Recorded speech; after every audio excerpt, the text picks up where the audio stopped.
So I'm Beth Clemens. I'm the medical director at Henry Ford Wyandotte Hospital, previous medical director at our Brownstown site, and now over both. We have both sites now up and running.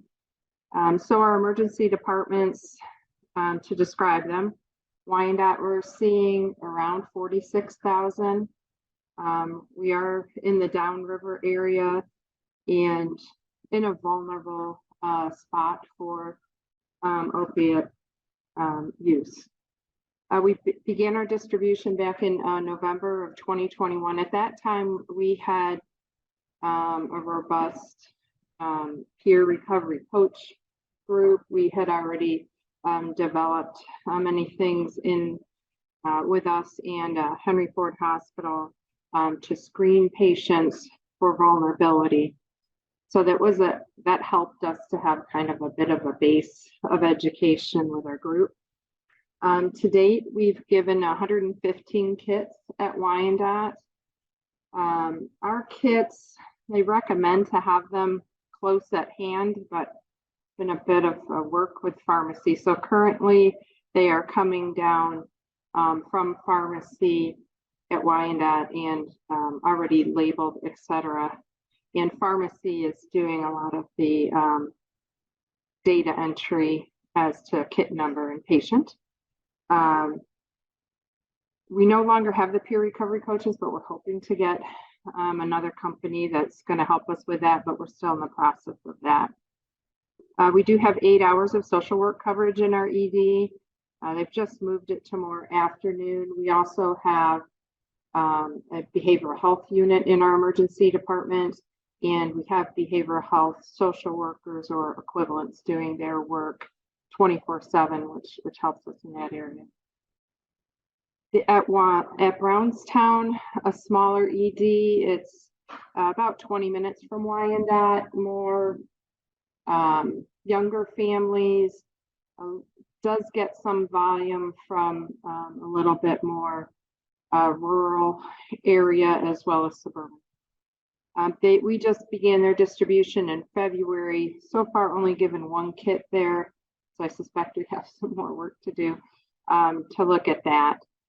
They have a pharmacist available in the afternoons, and then you're connected with a pharmacist at Wyandotte.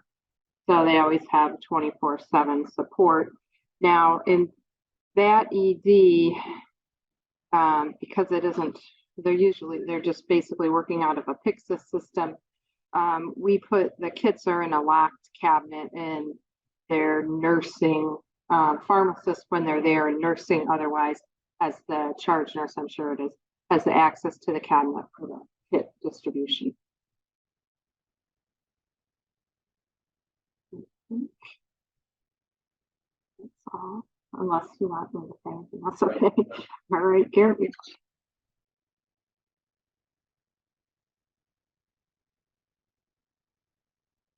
Hello, my name is Garrett. I'm a clinical nurse specialist at essentially Macomb Hospital and also the Oakland Hospital. We have been doing this for a little over a year now at the Macomb campus, seeing 64,000 patients every year. In the beginning, it was a little bit tough.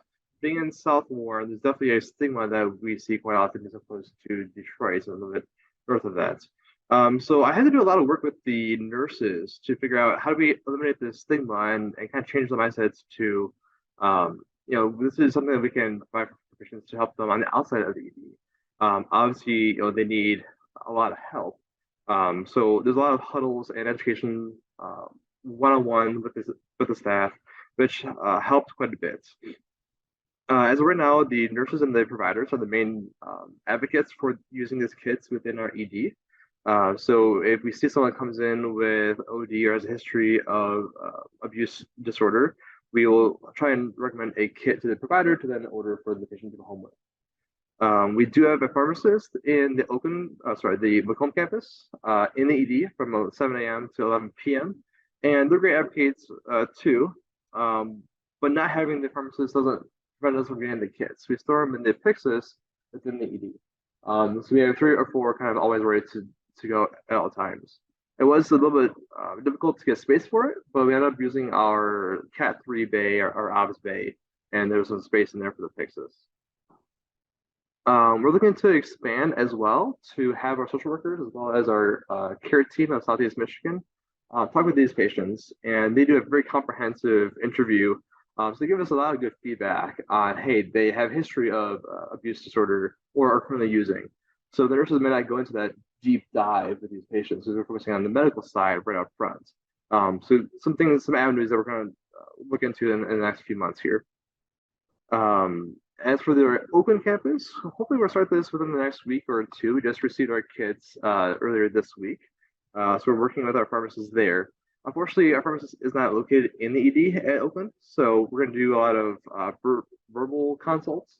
But the plan is to have sort of in the mix of this there as well. Seems to work pretty well at the larger Warren site. I covered everything. Okay. Thank you.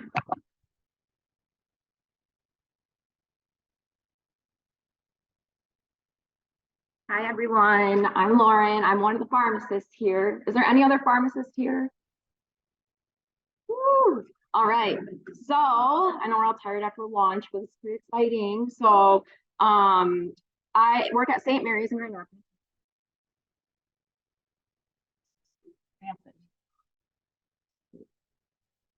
There we go. So I'm at Trinity Health Grand Rapids, or St. Mary's in Grand Rapids. And at St. Mary's, we have our downtown campus that sees about 60,000 annual visits in the ED. We began our intranasal Narcan kit program in July of 2021. I have been in the emergency department since July 2017, so almost 6 years. Don't worry. Yeah, 6.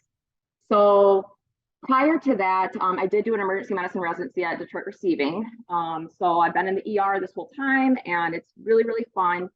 There's 2 full-time ER pharmacists in St. Mary's.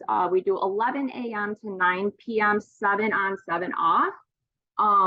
So we don't have 24-hour coverage, but that certainly does not stop our providers who are very well aware of the program to continue to order them. And we, as you can see, have distributed quite a bit of Narcan kits. Prior to the intranasal Narcan kits, I was part of a process that we tried to use, like the intramuscular vials through our outpatient pharmacy, then they'd fill the prescription afterwards, and then it would be a loss if it wasn't covered. It was really just like not optimal. So I was really excited when this program came about and that we were able to get involved. And we do have in the hospital pharmacy staff 24/7, and then we have social work and case management in the ER. They're more focused on opioid use disorder outpatient follow-up and not as much on the actual Narcan kit dispensing.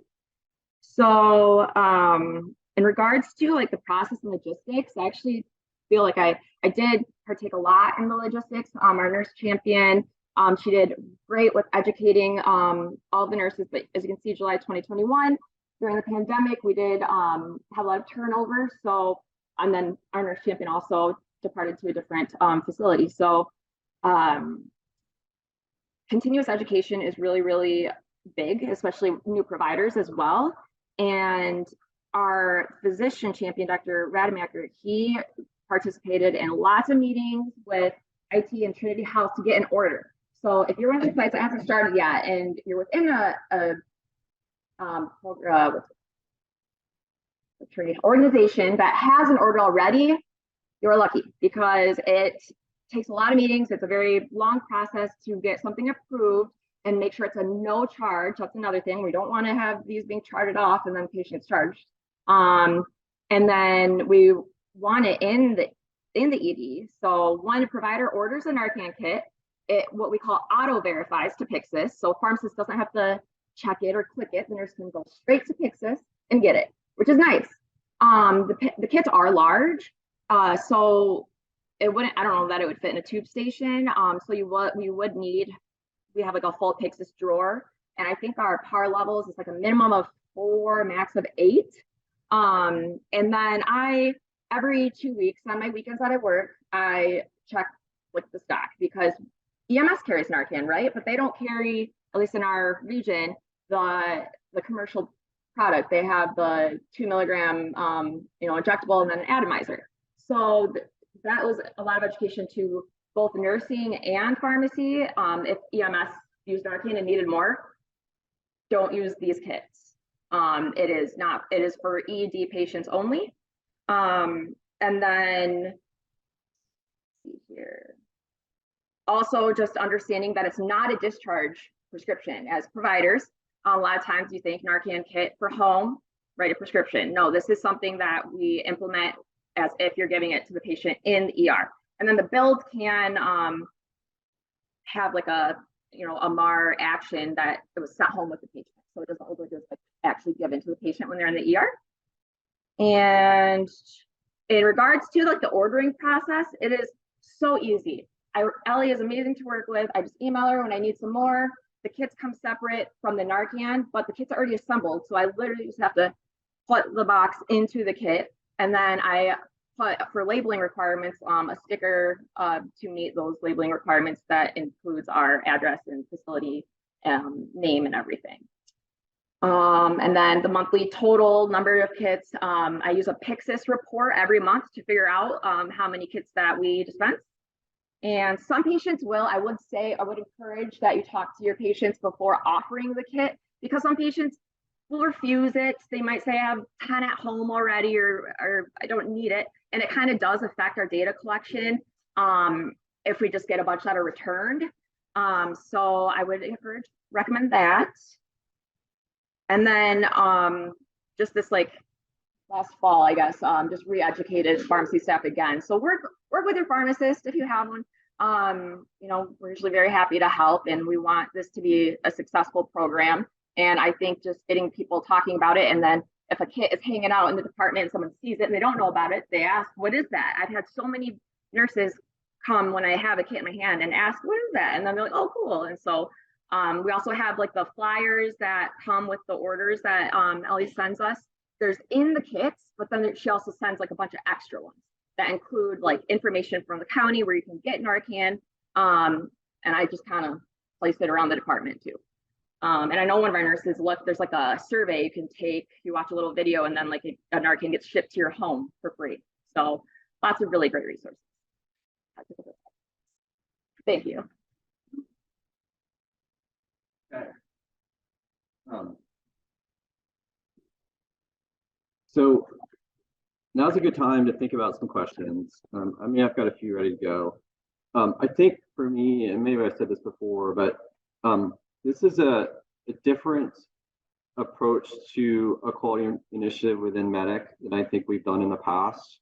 So much of our past work has been on very specifically, provider decision-making on, say, testing or admission. And this is really about building a process, and it's going to require coordinating within your unit and your team and your ED. What Lauren was just talking about, like way over my head, but like important to actually create workflows around. You can't skip that part. And so we've got, a physician here in Beth, we've got a nurse in Garrett, we've got a pharmacist in Warren. And, that's kind of going to have to be the approach here, is to sort of think through how do you build a successful program. So I'm going to give you all a chance to start to ask some questions. Oh, perfect. All right, I love it. Let's start.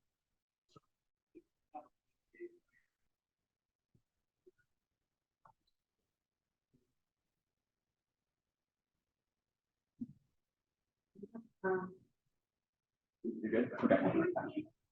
Yeah, there was a, sorry, go ahead.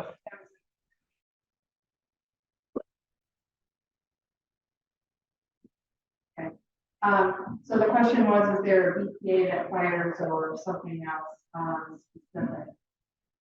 The BPA that we have would only be the specific BPA that's already built into the Honeyport system, but not specifically for these patients. So it's a collaborative effort of the team down. And so anybody can, of course, bring forward to the changes we get patients give a kit to. So that's how, we've done this more the teaching on which patients are the appropriate patients.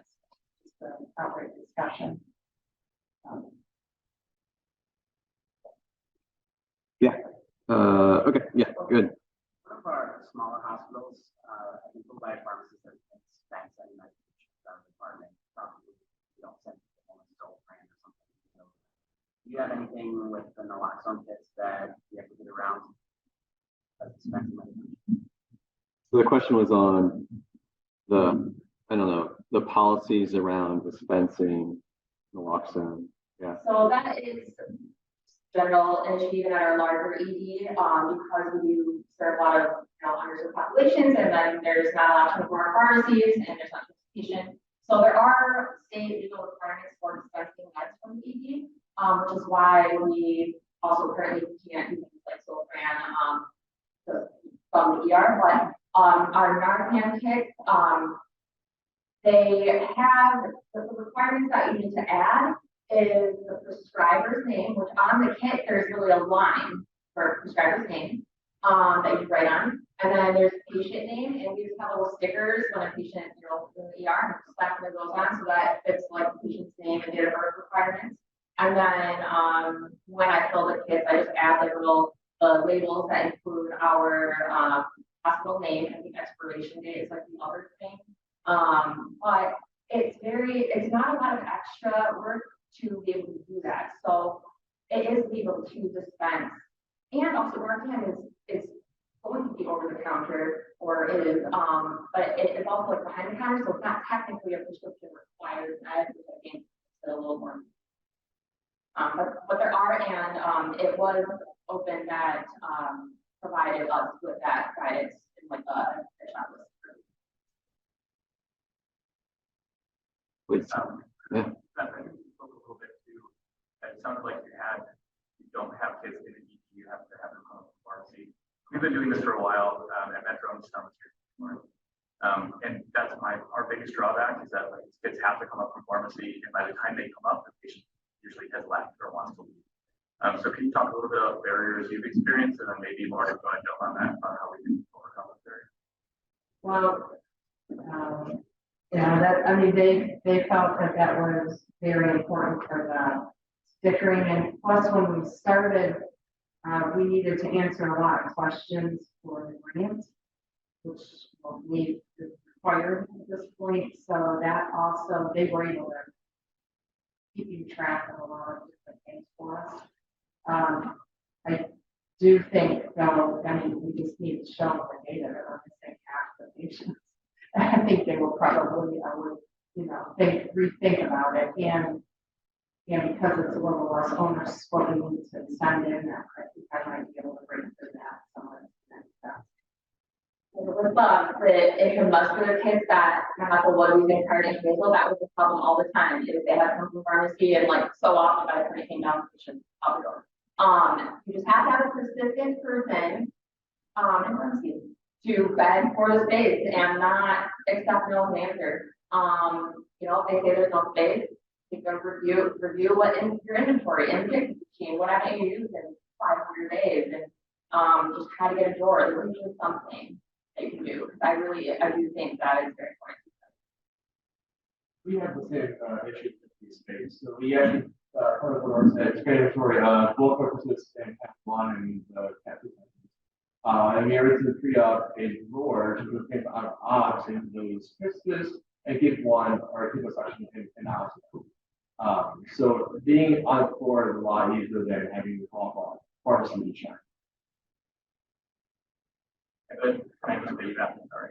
Does anyone know, does it legally have to be in a basis or locked away? Could it be? Well, it's secured. Okay. So it can't just be like in an unlocked cabinet or anything. I think I tried to ask that like at first too, to get more. But even when you get a shipment of Narcan, there's 12 boxes of Narcan in one box too. So you'll need storage just for those as well. But it does have to be secured. Would a measure work? It might, but it would be difficult to track. It's just you have to still track the patients and stuff. Easiest for that data. Sounds like a pretty good tip is to do your best to warehouse the drug on site in the ER, avoid some of this like time delay problem. Yeah. Katie, One thing to add, in terms of like real estate, what I've seen before is, pharmacy will label the Narcan and keep the Narcan specifically, and then keep the kit separate, because the kit is what takes up a lot of that real estate. So you can have a smaller section on each or whatever the department has, and then it just takes, again, one person placing the Narcan into the kit to distribute to the patient before they do. That is one thing that I've heard of sites do. That's a really great idea, because we would be able to fit a lot more. You just make sure someone is monitoring the number of hits, because usually pharmacy will place once, the level gets below a certain number, but then making sure the hit is also there. That's also essential. other questions from the group?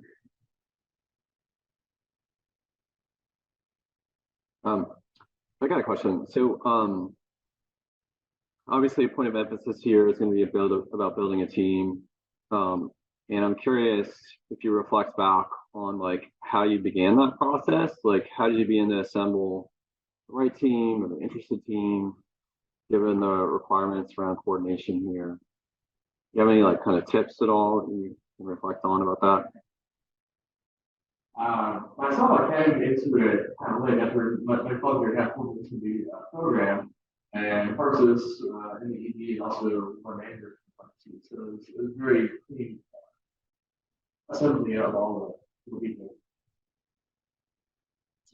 We had some direction with quality. Yeah. First, with that direction and assistance from me, we determined kind of the leads of those areas. So lead in pharmacy and then our nursing manager. And I think for an effective team and effective program, people that you do go or choose, they really do have to be passionate about the project and the initiative, because a lot of things just kind of get swept under the rug and processes get, new things pop up. So I think our team was really persistent again on following up whenever, the meeting, followed. And that too. Yeah, please. Somebody else on our team we put on is we have a resident champion who's very interested in this. Yeah. And so we run our residency, and so he talks about it every month to report out, because our residents touch a fair number of our patients and help identify them. Yeah, I think that's probably a great point. There's likely to be somebody that cares in the residency for those that have programs.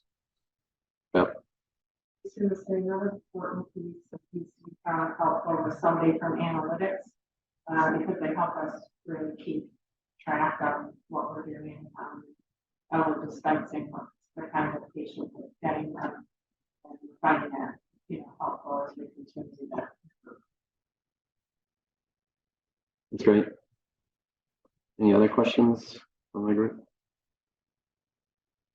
I'm just curious, how often are you asked by the patient for something, or Narcan rather than,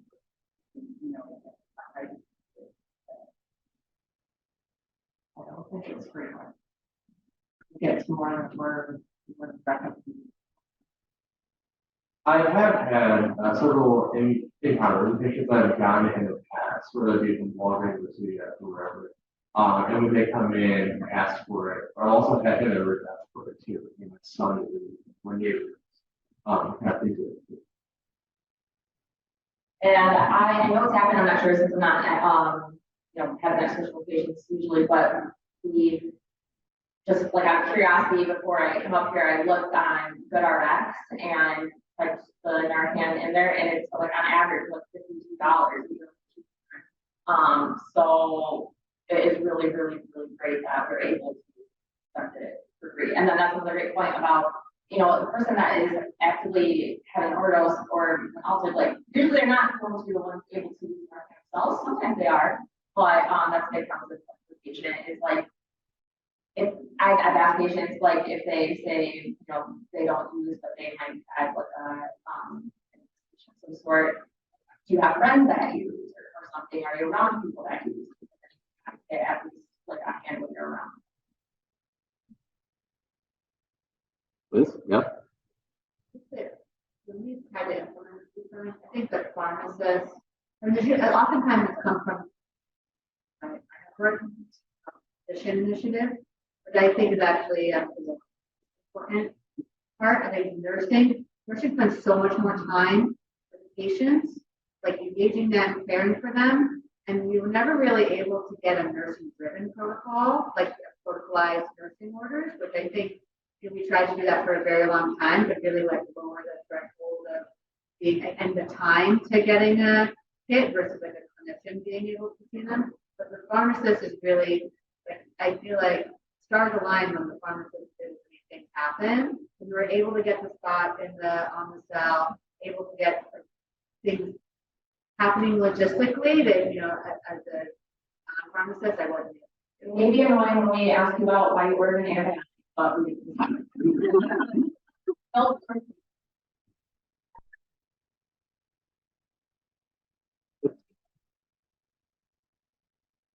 Okay.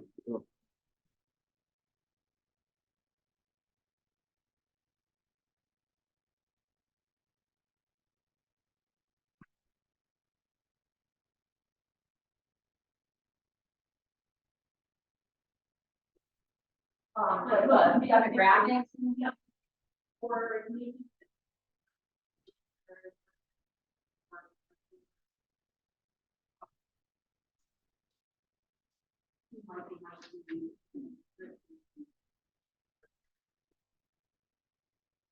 I can comment a little bit to this. So as I mentioned, we're trying to get our people through their care access team to be involved in program too. They do a very comprehensive assessment with these patients, more than their would do.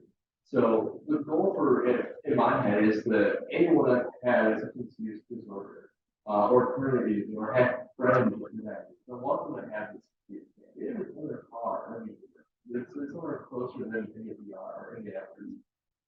So that's kind of where I stay with all of this. Having 10 qualities within a stay to get this message.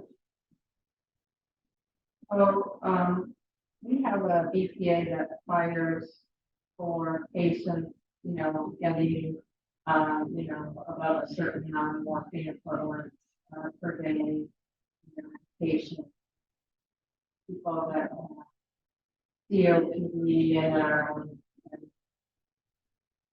people that are co-prescribed.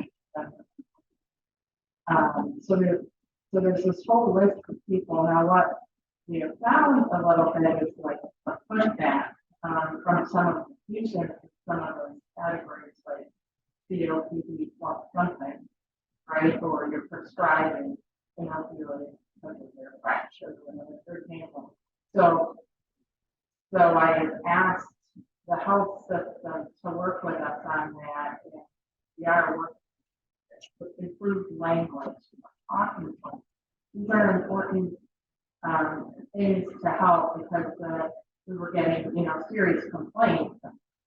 Nursing staff was upset, and people are complaining. We don't want to have, relations over this topic. So we have developed, but haven't fully implemented in the system, some improvements on the wording, even the wording on the discharge paper. When, it needs to show, we need to be saying that we're worried about your health and, these are serious things, medications that we're giving you, and you have some risk factors that it could be trouble, something like that. Language I came up with, like we have to soften and have that great approach because it's a wide range of, people that need to. One of our physicians made that phrase, or was sympathetic, for carboxyl, but for like Suboxone, just so that could be more patient-friendly language, and encouragement stuff. So there's that, and then I don't know, but there's really like specific criteria for dyspraxia. Like, there's like half fall under like idea. Yeah, we have developed a set of guidelines that we model off the CDC. That's that at the elbows, you weren't here this morning, document that we have available, has recommendations for high priority population and then like a strongly considered population. getting at sort of what some of you were saying, Beth. Yeah. Right. Program is okay. Sense that for the other population. I recall, actually recommending one for a Paxlovid patient who was on opioid and was not going to, reduce the dose, and Paxlovid increased opioid exposure. So that was a case that isn't really the typical reason for response that is. Yeah. For this patient population, I would say, you know what insurance is commercial or public insurance is covering those prescriptions. Well, I'll first like set the stage in that participating in the program that we would support you with gives you free naloxone. Now, if you're talking about if you're prescribed for somebody, and yeah, I mean, people probably have better knowledge than me. Medicare, Medicaid is a copay, but I think it's largely covered. Not so much sure about commercial insurance. There's probably a copay. I don't know, Lauren, if you know details. Yeah.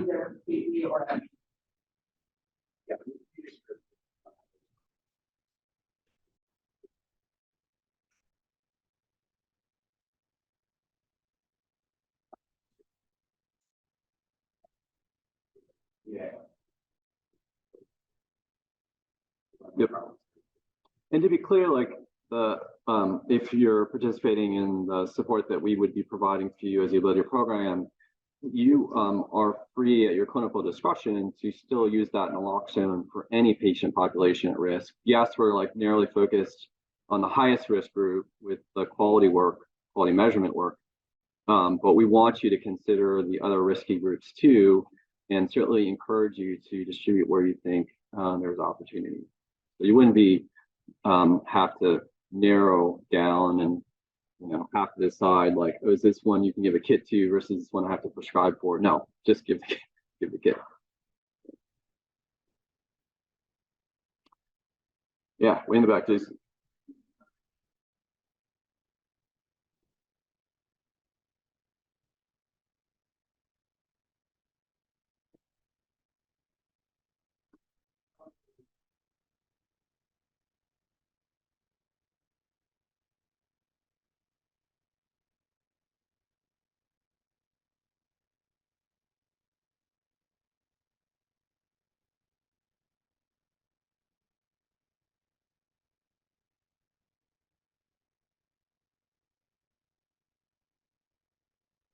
Ours is mostly on the presenting complaint, and sometimes on the decision and prescription and discharge.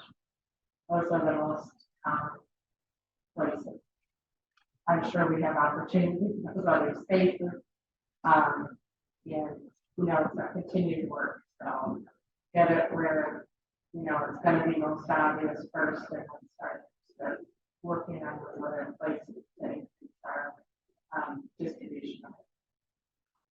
Yeah, I have followed the same too. Unless we ask, which we don't, if we ask, we would know. Like if we're medical, I'm never asking them about what your history. And on my hospital, we don't have an EPA, so the vast majority are patients. Or a lot of our patients get. Good point though. So that to think about how to keep the program at people that maybe are a little more bothered about it. So at our hospital, everyone is free at triage, and it's part of our tracking board. It works best when we have our peer recovery coaches who helps target the positive screen. But it still is there for all of us to see, so we know we've done that first history of the patient regarding their drug use. If it's somebody that we should target, it helps us. What is my question? The it like, do you use illicit substances? Yeah, because then I have to wonder how they're going to say yes. So, yeah. I mean, we've all been trained in nursing laws as well, so I'm hoping that they're using language that somebody understands. So we're asking that of them.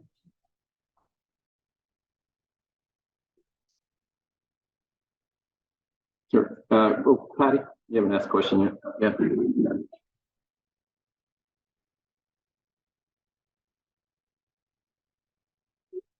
Hurdle that we should have that sites may not get out. Mine was the C-suite. Quite honest. It took a lot longer than I thought because of initially, the people were better that needed to do it. We're opening it. I was a little shocked that once it just was required more work on my part and more attempts. It was a one-time discussion, a couple of times discussion. So having, Liz shared a lot of great information across some of the other slides you see today that give you the data that I needed to use to support us moving forward, to show what an important thing it is.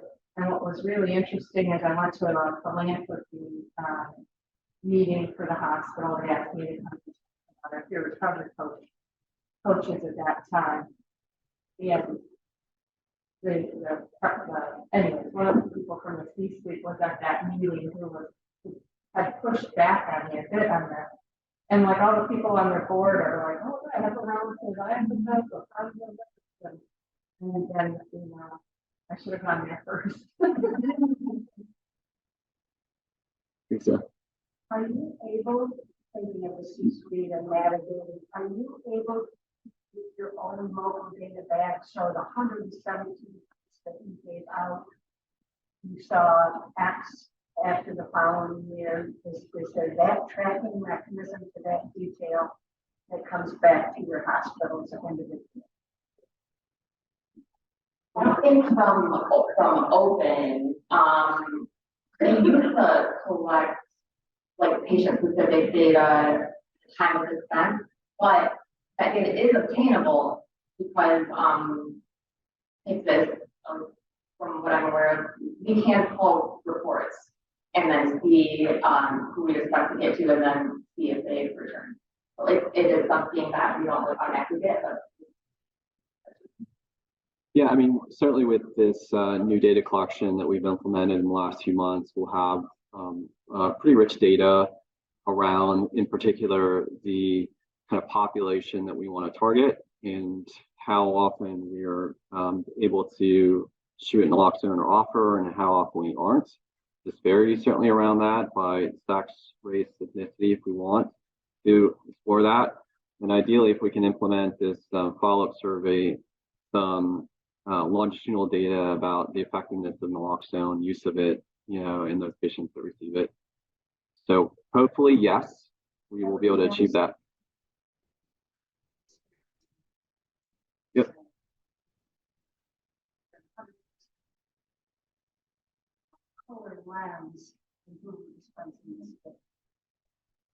Yeah, I share that vision for sure. All right, I'm gonna say one more question. I'm just looking at the time. Okay. Yeah, we'll do two. Huh? Okay. No, go. How many surveys have you gotten back? We haven't started. Example of like those testimonies. Okay, so we did implement that very early into the work. There wasn't necessarily a whole lot of infrastructure around the way that we conducted that work. It was purely like the off chance that somebody decided they wanted to. There was nothing about us reaching out to collect that data. So to be honest, at this point, we've probably only gotten like 10 responses. But those free texts are really powerful, like examples of how impactful the work can be. But it's not like a systematic data collection. And this like survey that we want to launch would be. All right, last one, Aaron.